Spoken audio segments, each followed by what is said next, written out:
questions regarding Kerala and how did you felt when you came here? Anyone? You can share your personal experience. Like you might have thought like, yeah, Kerala is like this something something, and then you come here and you experience something different, entirely different from what you have expected. So what might that be?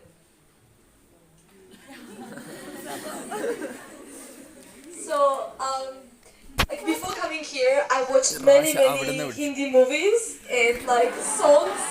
Like in Tajikistan, fun fact, people watch them from 8 a.m. until 12 a.m. because they love it so much. So what I thought about India just came from those movies, like busy streets, noise, good food and stuff like that. When I came to Kerala, it was nice because I got both. Like I got those busy streets which I watched in movies, but also you guys have beautiful nature here. So I really enjoyed like going around and seeing the city.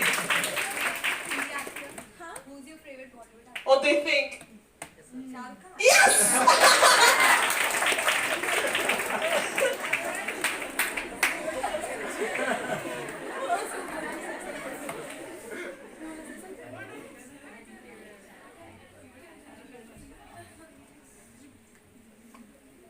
I personally, I feel like, I personally come to things without really having, expectations in mind.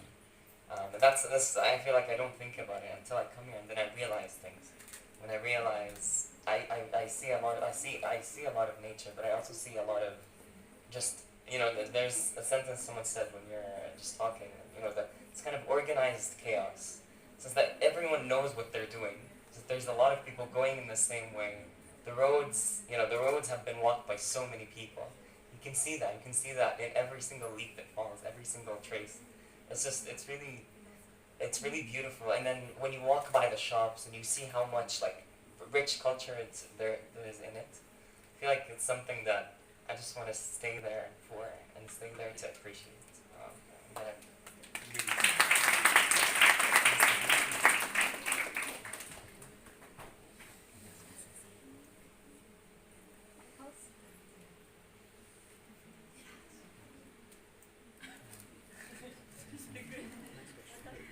So next question, Next you wanted to question. ask? I will keep time. It's really so pleasure to interact with I think the 7 countries. It's a very golden chance to me. And I just ask just a little bit academic oriented question. I would like to know about how you get a chance to come to these countries or different countries. Is any based on any scholarship? I think you all are studying in different disciplines in the New York or university, and I would like to know how you come to here in based on any exams or just like that, or the funds were provided in your university or yourself. That's all. Thank you for hearing me. So she is asking why you chose NYU Abu Dhabi as your campus. Small question. Is there any? And how, why we came here? Why we came No, not here.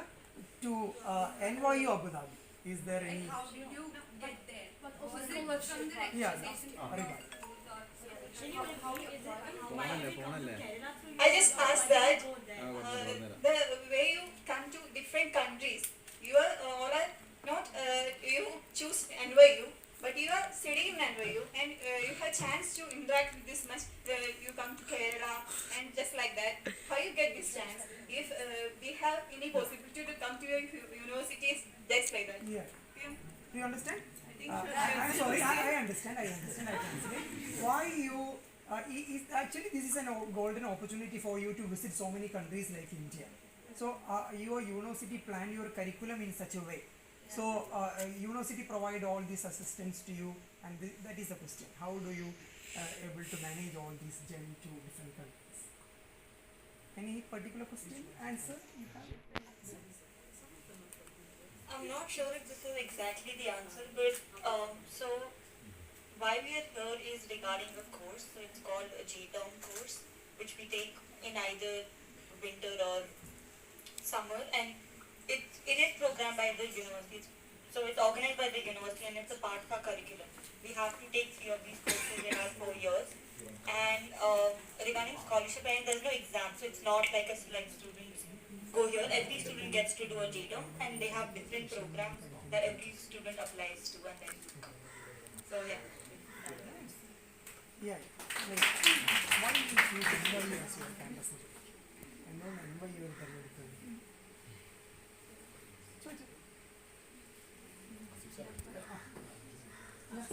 Hello, One thing. I'm Jenna. Then I just want to ask you that you're like from the New York University of Dhabi, and why should you choose that campus for your education? The question of why NYU Abu Dhabi?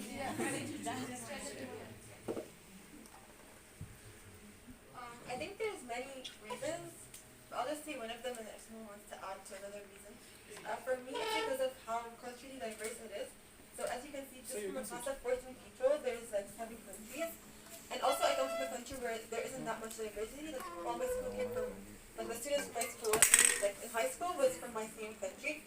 So I thought this was a really good opportunity to meet different people from different parts of the world, different backgrounds, and learn so much about the cultures, and also like from professors. So I think that's like, my main reason. Anyone wants to add anything else? Very good. That's it. Dia, you want to ask something?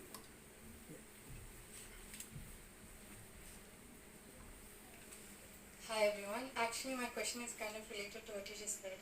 Like you said, till high school you were in a place where you had all your students were from the same country. Similarly, I think most of us have the same experience. We haven't met a lot of people outside our own state, maybe our own local village, let alone. So how do you think interacting with people from other countries, religion, cultures, influence your perspective on the world or on people or on politics, things like that? How does that influence your ideas?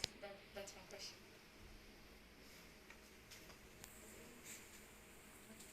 Does anyone want to answer that? Okay, I'll just also answer briefly. I think before coming to the university, I had this like expectation that everyone's going to be so different, which is true. But also like I realized like after interacting with my friends and making friends with so many different people from different countries, I realized how like essentially we're all the same and we have so many shared experiences. So like underneath all the different like interesting cultural like traditions and like differences, it's still like we're still like very similar, and it's really nice to see how like how similar we all are and how much of shared experiences we all have, which is really nice and really like unifying in a sense. Yeah. I agree with Jenna. I think one part that I learned like by studying in these like diverse university was that yes, we have many similarities, but also back in my country, like I used to read many books and I thought that, oh my gosh, just because I read books, I know many things. So when I came to university, I just felt like there are some differences and there are some things which you don't understand. And diverse culture taught me that before assuming something or before thinking that this is the case, just ask. So I learned how to ask people about their cultures, but in a way where it's very respectful. And but also I feel like right now we are presenting you all the good sides of being in a very diverse community. But also there are some stuff that you don't understand. Like even when they explain, you don't understand why it works like that. So I learned that there are some things that you just accept, and that's it. And I think I learned how to listen to people. And yeah, these are the good sides of it.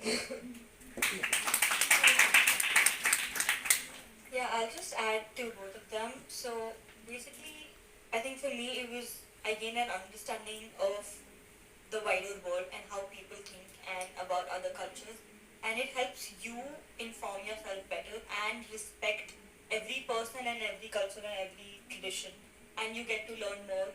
And I think one thing about like respecting every culture and tradition is what Zeba said is just ask, don't assume. And I think that comes from what Mohammed also said. If we go to a place, even I'm somebody who does not assume, oh, this is how places would be.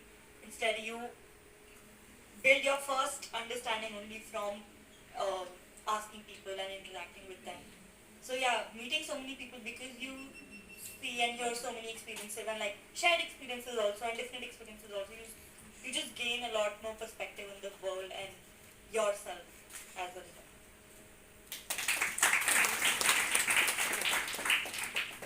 Okay, so 110 already allotted time is over. I think you enjoyed that, and I request our student, degree final year student, to propose vote of thanks. Nuha, please.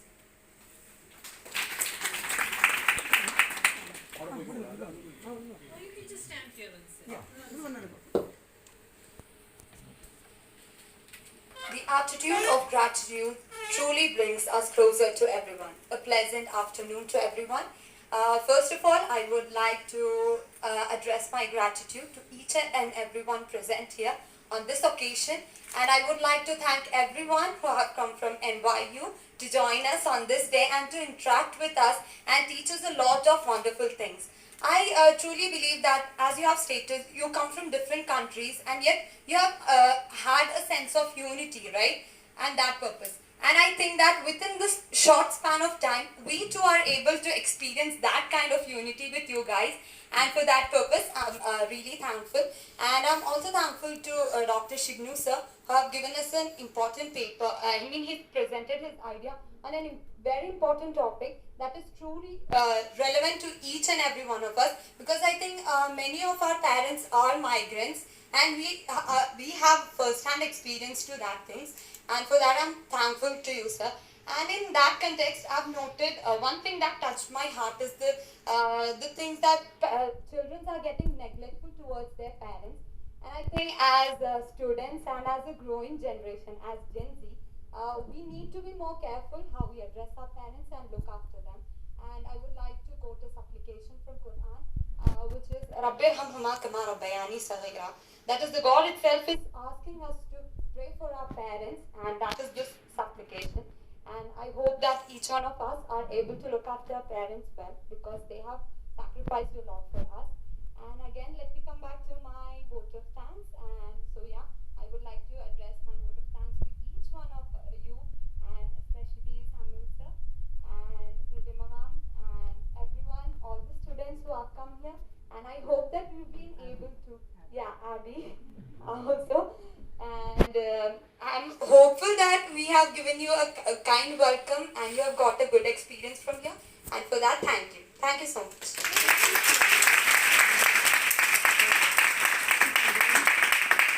Concluding remark, our responsibility is not to correct the past, but our responsibility is towards the future. Thank you once again. Thank you to all the Thank you, my dear Neelima ma'am, Haji, and my dear professor, Mark Andrews. And thank you all. Thank you. I will meet you next year also. We will be waiting to meet you next year.